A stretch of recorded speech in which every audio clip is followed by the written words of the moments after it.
mu nsengero iwacu aho duteranira bamutubwira nk'umuntu Imana yatoranyije ngo ajye mu Misiri kwa Farawo gukura ubwoko bwayo mu bucakara aho bwari bwarasuhukiye kubera amapfa. Ubundi bakamutubwira nk'umugabo wagiraga umujinya hafi ndetse akenshi na kenshi ntabashe kwihangana igihe hari ikimurakaje cyangwa ikimuhungabanyije. Ibitabo bimwe na bimwe ndetse na Bibiliya ubwayo bitubwira inkuru y'uyu mugabo, uburyo yavuye guhabwa amategeko n'Imana ngo ageze ku Bisirayeli, maze agasanga bamaze kwiremera ikibumbano kiri mu ishusho y'ikimasa, ndetse yewe banatangiye kukiramya, maze ngo uyu mugabo kwihangana bikamunanira, bya bisate by'amabuye Imana yari yamuhaye akabikubita hasi, byose bikajanjagurika kubera umujinya mwinshi. Nanone kandi ngo igihe Abisirayeli bamujujubyaga bageze mu butayu bataha, bakamutonganya cyane ngo abahe amazi yo kunywa, maze akabaza Imana icyo gukora. Imana yamubwiye kugenda akavugisha urutare kugira ngo amazi aboneke, we ngo aho kurubwira ahubwo arukubita kabiri kubera umujinya bari bamuteye bamwitotombera. Mu gitabo cyo kubara ibice 20 umurongo wa 7 ukageza ku wa 12 habivuga neza hati: Uwiteka abwira Mose ati, enda ya nkoni wowe na Aroni mwene so muteranye iteraniro, mubwire igitare mu maso yabo kivusha amazi yacyo, ubakurira amazi muri icyo gitare, aba ari ku iteraniro n'amatungo yaryo amazi yo kunywa. Mose yenda iyo nkoni ayikuye imbere y'Uwiteka uko yamutegetse. Mose na Aroni bateraniriza iteraniro imbere y'icyo gitare. Mose arababwira ati, nimwumve mwabagome mwe, muri iki gitare twabakuriramo amazi? Mose amanika ukuboko akubita icyo gitare inkoni ye kabiri, kivusha amazi menshi, iteraniro riranywa ryuhira n'amatungo yaryo. Yitwa Mose, Moses, Musa cyangwa Moyize. Uzumva bakubwira inkuru itangaje y'uburyo uyu mugabo yavutse, uburyo yabaye ibwami ndetse n'uburyo yahavuye, uburyo yishe umunya-Egypti abonye arwana n'umunya-Isirayeli, uburyo yabaye umushumba n'uburyo yatoranyijwe n'Imana, uburyo yemeje Farawo binyuze mu bitangaza Imana yagiye imukoresha, uburyo yayoboye abanya-Isirayeli n'ibindi byinshi.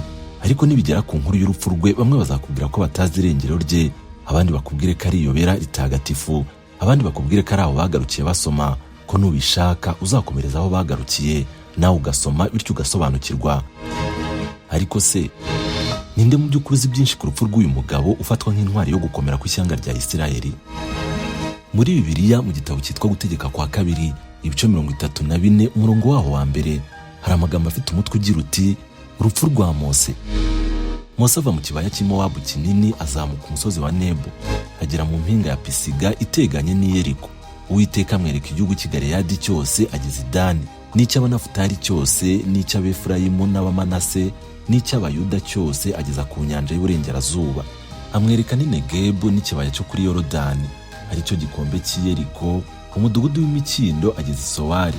Uwiteka aramubwira ati, ngikiri igihugu narahiriye Aburahamu na Isaka na Yakobo, ntinzagiha urubyaro rwawe. None nguhaye kukirebesha amaso, ariko ntuzambuka ngo ukijyemo. Nuko Mose umugaragu w'Uwiteka apfira aho ngaho mu gihugu cy'i Mowabu uko Uwiteka yategetse. Amuhamba mu gikombe cyo mu gihugu cy'i Mowabu giteganye n'i Beti-Peori, ariko ntawuzi igituro cye na bugingo n'ubu. Aha ndasubiramo, ntawuzi igituro cye na bugingo n'ubu. Mu mateka yagaragajwe n'abashakashatsi mu bijyanye n'ibisigaratongo, bavuga ko ntawuzi urupfu rwa Mose, gusa ngo igihari ni uko yaguye muri Aziya mu gace bita Jordan. None se niba ntawuzi iby'urupfu rwa Mose, iby'uko Imana yamushyinguye mu gihugu cy'i Mowabu byazanwe nande bwa mbere? Ninde wari uhari Imana imushyingura, cyangwa se ninde yabwiye iby'ishyingurwa rye? Ubwo nyuma yo kwibaza iki kibazo uhita unibaza kuri aya magambo yose yanditswe muri Bibiliya aho yaturutse kugira ngo agere muri iki gitabo. Bamwe bavuga ko ngo Mose yaba atarashyinguwe mu isi nk'uko Bibiliya bivuga, ahubwo ko ngo Imana yahisemo kumujyana mu ijuru, nk'uko nanone hari indi mirongo isa n'iyemeza ibi. Mateyo 17 ku murongo wa 3 ho haragira hati: maze Mose na Eliya baramubonekera bavugana nawe. Ariko se ubundi mu by'ukuri uyu mugabo ni muntu ki? Turetse iby'urupfu rwe rwateye benshi urujijo kuva mu myaka magana ishize, ubundi amateka ye nayahe? Kora subscribe hano kuri Momberge TV kugira ngo urusheho kubana natwe mu biganiro byacu bya buri munsi. Naho njye wumva nitwa King Sent. Ngwaye ikaze. Uwo ndimo mvuga ni nawe wumvise cyangwa se wasomye mu nkuru zo muri Bibiliya, ariko uyu munsi ndaza kwifashisha n'ibindi bitabo kugira ngo nkubwire neza ku mateka ye, hamwe ushobora kuba utarigeze umenya. Amateka y'ibihe bya kera muri Egypti agaragaza ko hari igihe Abayahudi cyangwa Abisirayeli cyangwa imiryango yabo baba baragiye kuba muri Egypte. Aho niho rero inkuru ya Mose itangirira. Hari ibyegeranyo bimwe na bimwe by'abashakashatsi bemeza ko Abayahudi bashobora kuba barabaye abagaragu cyangwa abakorera ku ngufu cyangwa ku gahato muri Egypte mu gihe cy'ubutegetsi bw'umwami Farawo mu Misiri. Bamwe bavuga ko ngo Mose ashobora kuba yaravukiye mu muryango muto w'Abayahudi wari mu bwoko bw'abitwa Habiru, izina ryakoreshwaga mu gihe cya kera mu kugaragaza abimukira cyangwa abacakara mu burasirazuba bwo hagati. Iryo zina rero niryo ryaje kuba inkomoko y'irindi zina ryitwa Hebrews. Amateka ya Egiputa n'inkuru z'imiryango yabo zivuga ko rimwe na rimwe abana b'Abayahudi cyangwa abandi bimukira bashoboraga kurererwa mu nkiko cyangwa mu ngoro za Farawo, cyane cyane mu gihe hari impamvu y'akazi cyangwa umuco. Inkuru ya Mose ishobora kuba ishingiye kuri uko guhindura umwana w'umunyamahanga akinjizwa mu buzima bw'Abanyamisiri, bikamuha amahirwe yo kwiga ubuyobozi, amategeko n'ubumenyi bw'Abanyamisiri. Abashakashatsi bamwe bavuga ko igikorwa cyo gukura Abisirayeli muri Egiputa gishobora kuba cyari ukuvumbura kw'abacakara cyangwa bimukira bashaka kwisubirira iwabo cyangwa gushaka ubwisanzure. Mu mateka y'Abanyamisiri hari ibimenyetso bigaragaza ko hari ibihe abakozi bo mu mahanga bahungaga cyangwa bakajya mu mihanda yo mu butayu bagashaka igihugu cyabo cyangwa ahandi ho gutura. Mose rero ngo ashobora kuba yarabaye umuyobozi w'ihuriro ry'imiryango y'abimukira, akabayobora mu nzira z'ubutayu kugira ngo basohoke mu gihugu cy'ubucakara. Reka nkubwire ku nzira y'ubutayu aba bantu banyuzemo. Ni inkuru y'inzira y'imyaka 40 mu butayu. Ni imwe mu nzira zibabaje cyane mu mateka ya kera. Ku ruhande rw'ubushakashatsi byashoboraga kuba urugendo rurerure rwatwaye igihe kirekire mu gushakisha ubutaka bushobora guturwamo, cyane cyane mu gihe cy'ihindagurika ry'ikirere, amapfa n'intambara hagati y'amoko atandukanye. Mose rero yabaye umuyobozi w'ubukungu n'uw'umwuka, ahuza abantu mu migenzo mishya, amategeko n'imibereho kugira ngo bagire umuco ubaranga kandi bahuriyeho. Iyo bakubwira ku murage Mose yasize, bavuga ko yashinze umusingi w'umuco n'amategeko by'Abanyayisiraheli, ariko na n'uyu munsi wa none natwe tukigenderaho. Yagize uruhare mu gutuma bava mu mwanya w'abacakara bakajya mu mwanya w'umuryango wiyubashye cyangwa se wisanzuye. Yabahaye uburyo bwo kwiyumva nk'ishyirahamwe rifite Imana imwe n'amategeko agenga ubuzima bwabo. Ku ruhande rw'amateka, Mose ashobora gufatwa nk'umuyobozi w'impinduramatwara nk'uko abandi bayobozi b'imiryango myinshi ku isi bayoboye abantu babo kuva mu bucakara bajya mu bwigenge.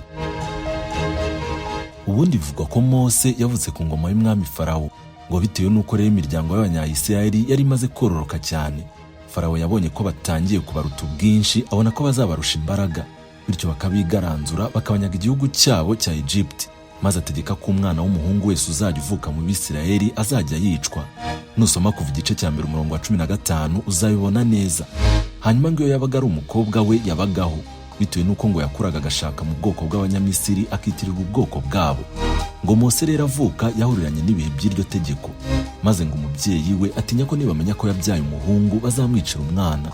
Ngo yigira inama yo kujya kumuhisha ku nkombe y'uruzi rwa Nili, aho nyine amazi ya Nili tunywa uyu munsi aturuka. Kuva igice cya 2 umurongo wa 3 haragira hati: ananiwe guhora amuhisha, amuhera akato gato gapfundikiye mu ntamyi, agasiga ibumba n'ubushishi, ashyiramo uwo mwana agashyira ku rufundo rwo ku nkombe y'uruzi. Mariya umuvandimwe wa Mose rero yahise aguma hafi aho, akurikirana ubuzima bw'umwana uko buri kugenda nk'uko nyina yari yabimutegetse. Ibindi bitabo bivuga ko ngo nyina wa Mose yahise asubira mu kazi katoroshye babagamo umunsi ku munsi. Nyuma yaho rero ngo umukobwa wa Farawo yaje kogera kuri urwo ruzi, abona ko gasanduku aragafungura, asangamo umwana ari marira, amugirira impuhwe maze yemeza kumutwara. Mariya mushiki wa Mose rero yahise amusaba ko yamufasha kumushakira umubyeyi wo kumurera, maze ajya kumwereka nyina wa Mose, ariko bitazwi ko ari we nyina, kugira ngo amurere nk'umwana w'abandi, ariko mu by'ukuri nyine ntibari bazi ko ari we nyina wa nyawe. Icyo gihe ngo ni nabwo Mose yakuriye mu nzu ya Farawo atangira kuba ibwami, ariko nanone ari umunyayisiraheli mu buryo butazwi. Nkwibutse ko izina Mose cyangwa se Musa yaryiswe n'uwo mukobwa wa Farawo, bisobanura wakuwe mu mazi ubivuze mu Giheburayo. Nyuma rero Mose ngo yaje gukura, ndetse aza kumenya ko ari umunyayisiraheli. Igihe kimwe rero ngo aza kubona Umunyayegiputa akubita mwene wabo, ahita amwica amuhisha mu musenyi. Nyuma aza kumenya ko iyo nkuru yageze ibwami, ahita ahunga amara imyaka 40. Aho yahungiye ni mu gihugu cya Midiyani. Reka dusome mu kuva ku gice cya 2 umurongo wa 11 gukomeza. Icyo gihe Mose amaze gukura asanga bene wabo, abona uburetwa barimo, bucyabona Umunyayegiputa akubita Umuheburayo muri bene wabo, akibaguza impande zose abona nta uhari. yica uwo munyayegiputa amuhisha mu musenyi. Bukeye bwaho arasohoka abona abagabo babiri b'Abaheburayo barwana. Abwira ugiriye undi nabi ati, niki gitumye ukubita mugenzi wawe? Aramusubiza ati, ninde waguhaye ubutware n'ubucamanza kuri twe?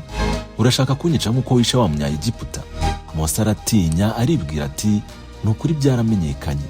Farawo abyumvise ashaka kwica Mose, maze Mose aramuhunga ajya gutura mu gihugu cya Midiyani. Agezeyo yicara iruhande rw'iriba. Iyi nkuru ya Mose igaragaza ko kuri iryo riba haje abakobwa b'umutambyi kuhira inka, hakaza abashumba bagashaka kubabangamira, maze Mose akabatabara ndetse akuhira inka zabo nk'uko aribyo byari bibazanye. Hanyuma abakobwa ngo baratashye babwira se ibyababayeho ku iriba n'uburyo batabawe na Mose. Ise yumvise amwishimiye cyane ndetse amusaba ko babana. Mose arabyemera, imaze no gushyingirwa umwe muri abo bakobwa witwaga Zipora. Nyuma rero Mose yakomeje kuba umushumba w'intama za sebukwe, ari naho Imana yaje kumuhamagarira, ikamuhamagara mu izina nawe akitaba, ikamubwira iti, kwetura inkweto zawe kuko aho uhagaze ari ahera. Ibi nanone tubisanga muri Bibiliya mu gitabo cyo Kuva igice cya 3 umurongo wa 5 kugeza ku wa 6. Nyuma rero Imana yabwiye Mose ko yumvise imiborogo y'Abanyayisiraheli ndetse imubwira ko ari we igomba gutuma kwa Farawo. Mose yarabyemeye ariko agira ubwoba bwa Farawo kuko yari amuzi nyine barabanye. Imana rero yamubwiye ko atagomba kugira ubwoba, ko igihe cyose izaba iri kumwe nawe. Inkuru ivuga ko ngo Mose yatanze impamvu ku Mana z'uko atavugaga neza, bityo ko atagera imbere ya Farawo atavuga neza. Imana rero ngo yamuhaye uwitwa Aroni kugira ngo amuherekeze ndetse amufashe gusobanura ubutumwa bw'Imana imbere ya Farawo. Nguko uko Mose yatoranyijwe kugeza ubwo kuba imiryango ya Isiraheli mu bucakara bwa Farawo. Ngayo nguko rero ngaya amateka ya Mose, amateka y'umunyamisiri wabayeho mu mateka ya kera, ariko na n'uyu munsi wa none tukaba tukimwumva kubera ubutwari yagize bwo gukura Abanyayisiraheli kwa Farawo. Niba ukunze iyi nkuru wandike muri comment ko yakomeza, maze ubutaha nzayigukomereze. Kandi ntiwibagirwe gukanda subscribe hano kuri Momberge TV. Naho ubutaha Imana ibarinde.